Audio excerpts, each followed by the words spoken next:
The leader then placed the index fingers of both hands over my pineal gland, telepathically ordering me to stare at his fingers.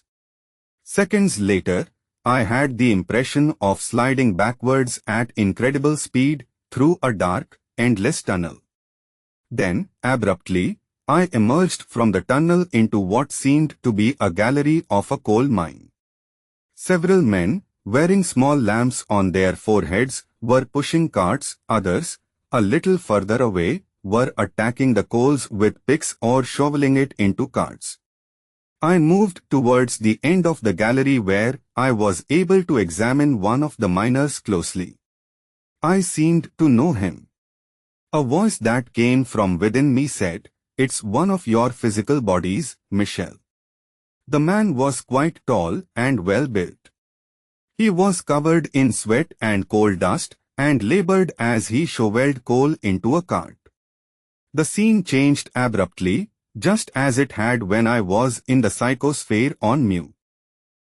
I learned that he was called Siegfried when one of the other miners at the entrance to the mine shaft called his name in German, which I understood perfectly, and I do not speak or understand that language.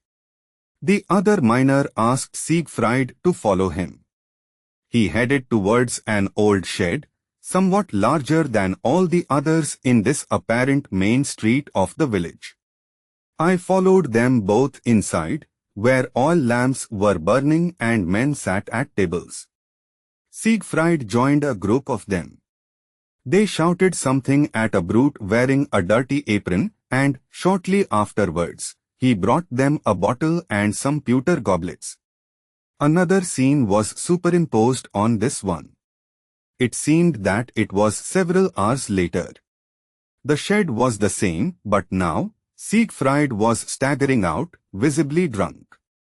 He headed towards a row of smaller sheds, all of which had chimneys from which blackish smoke curled. Brusquely, he opened the door of one of them and entered, with me hot on his heels.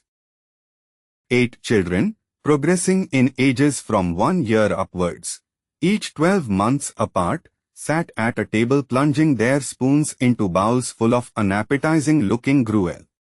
They all lifted their heads at the sudden appearance of their father, watching him with fearful eyes. A woman, medium in size but strong-looking, with hair of a dirty blonde color, addressed him aggressively, "Where have you been and where is the money? You know very well that the children haven't had beans in a fortnight, and yet again you're drunk." She rose and approached Siegfried.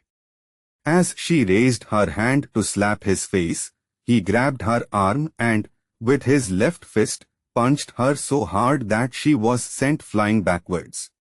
She fell to the floor, hitting the back of her neck on the chimney hearth as she did so, and was killed instantly.